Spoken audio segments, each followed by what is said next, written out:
Hello everyone, hello. Welcome to another episode of Stunt Fight TV Live. This is episode 9 and we are going to talk about a PRevis that I shot of a film called 3010. Now that film never got made, it was just a PRevis.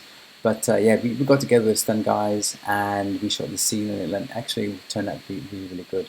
But I'll explain a little bit more as well about what PRevis actually are and what it means. So for those of you who don't know me, my name is Philip. I've been working in the film industry for over 25 years as a stunt performer, stunt actor, and now assistant stunt coordinator. Now the reason for me putting those live Action Fight TV live sequences together is just to give you, the viewers, an idea of what it takes to put a fight scene together. So in this clip we are going to have a look at the PRevis that we did for 3010. So what are PRevis? So PRevis is short for pre-visualization. Pre-visualization, look, I'll just call it PRevis because it's a lot easier to say. It's just to give the director an idea of what a scene will look like.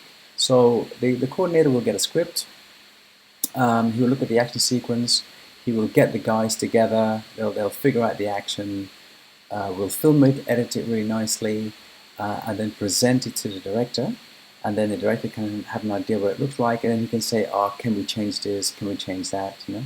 And the good thing about this is that it also gives production an idea of what the cost would be to make the action scene, you know. So how many people are needed, what materials are needed, do we need cranes, do we have any rigging?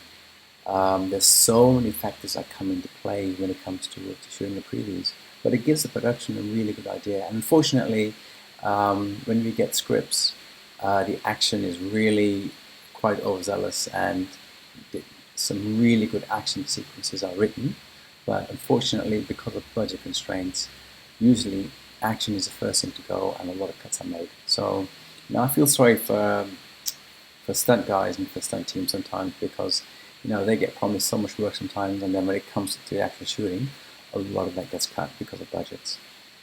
Another thing about PRevis is that PRevis are usually shot by the stunt team, but like I said, in combination with animation. So we work with the animation department, with the storyboarding department, and we sometimes combine live action with all the other stuff, just to give kind of an idea of what it would look like. But the PRevis are sometimes shot, or usually shot by stunt people, like including myself. I've shot quite a few PRevis for Hollywood blockbusters as well. And the PRevis are done just amazingly, and so much time and effort with visual effects are put into it, and the PRevis just look absolutely fantastic. But when the DOP sometimes has a look at the PRevis, they will shoot it the way they are used to. And that's a shame sometimes, because if they don't have that knowledge of different methods of shooting, what they actually come out with their end product is not half as good as what the PRevis were. You know, and that's a real shame. It's a shame that a lot of DOPs out there are not really flexible or are willing to try a different shooting style and to try something completely different. But anyway, that's a completely other story. We can do a completely other episode on that, which I will do, because it's quite interesting, and just different ways of thinking, different ways of shooting, but we can get into that another time. So without further ado, let's have a look at the scene that we shot for 3010, and then we'll go back and then we'll break down to the action sequences.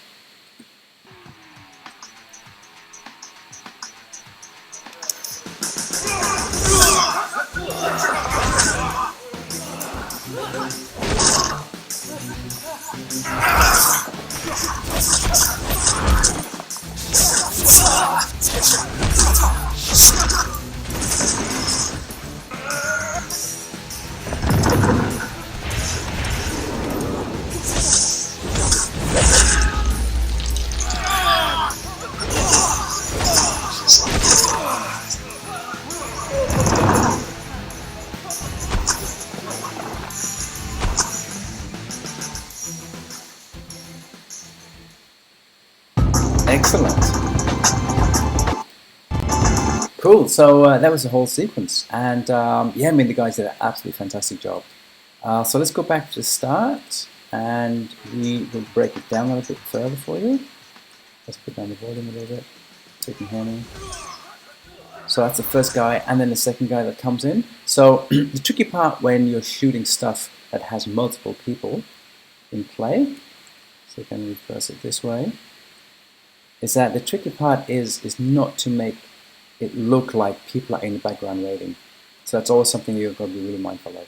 So as you can see, Jono gets rid of stunt person 1, his name is Nick, and then as he leaves the frame, the other person comes in. So the timing of that is quite critical.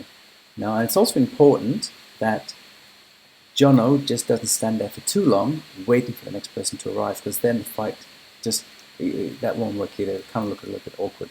So the timing of that as he comes in has to be pretty good. So as he does a roll, so I've got the roll in a wide shot. So and as you notice as well, yeah, throughout the whole scene, there are no master shots. So I really don't like to shoot in master shots because master shot shooting, it's the way you have to perform is completely different, and it gives a completely different feel to the fight scene. So we have a wide shot just for the roll, and then I come in with a close-up for this. Hang on 1 second. Hello everyone, sorry, we just got the line got cut off, and we will continue our live. So like I mentioned before we got cut off, it's really important for the timing to be right, so that you don't have people waiting in the background. So let me go back a little bit here. So as again, like I mentioned, there are no wide shots. There are no master shots, but we do have wide shots to show more of the action. And then when it comes to something more specific, like the kick coming in, I will then cut to a close-up. As you can see, so I have a wide shot of the kick coming in, and then I cut to a close-up. There you go. And there, so there you have the foot coming in, and Kenny does a great job of actually taking the kick, which is fantastic. Let's keep going, and then we'll cut to this side. And here we follow the action, so the camera kind of follows the action. And that can be really effective into showing power, is the camera following the arm or following the fist. That can really accentuate the action and give you a lot more power.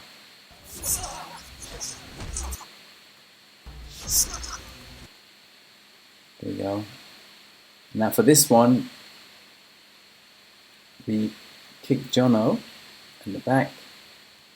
As he lifts off, we actually have him on a wire, and that wire allows him to do a back slamming onto his stomach. So that's a controlled, I think it's called a gainer. Correct me if I'm wrong.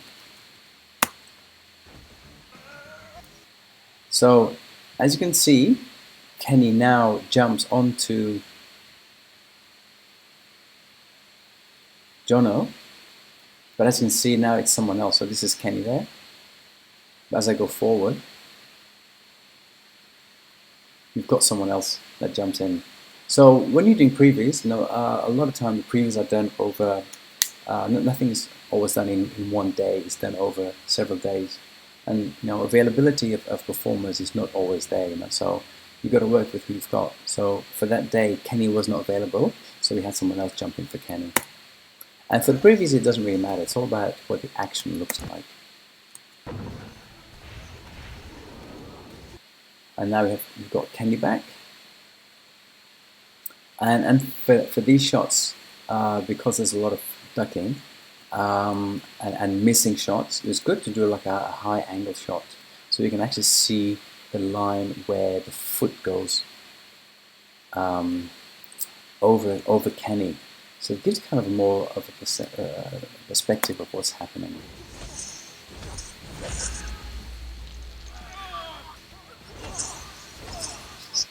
then again we cut to more detail. So we go from a wide shot. So in the wide shot we can see the spin, and then we cut to a close-up of the actual back of the fist hitting Kenny's ribs. So it's nicest to go from a wide shot into a more detailed shot. And again, for the roll, we'll cut to a wide shot again, just to give you a bit more perspective of what's happening. And as John steps over Kenny, as you can see, he's on wires again, and you can see the ring team in the back. And again, look, it doesn't really matter that it's there, but it's probably a good thing to try not to see the riggers pulling and get rid of the wires. But it was a no budget PRevis. And unfortunately a lot of PRevis are no budget, but it just gives the director a bit of an idea of what it looks like, and what he can expect. Excellent. So thank you very much. Sorry that the line got interrupted there. I'll try and glue it together, and you can have a look at it on my YouTube channel as a whole. So thank you very much for listening to episode 9 of Stunt Fight TV Live, where we spoke about PRevis for a feature called 3010. If you have any questions, you can always contact me on my website, which is www.actionmoviemakerstraining.com. I've got some free PDFs in there that can get you started if you want to do a bit of stunt fighting. There's a lot of information there on principles of stunt fighting. And if you have any questions, please feel free to contact me. I am running a free training program in the next month, or maybe 2, about stunt fighting, but I will give you some more information when the time gets closer. So again, thank you very much guys for listening, and I will see you on the next episode. Bye-bye.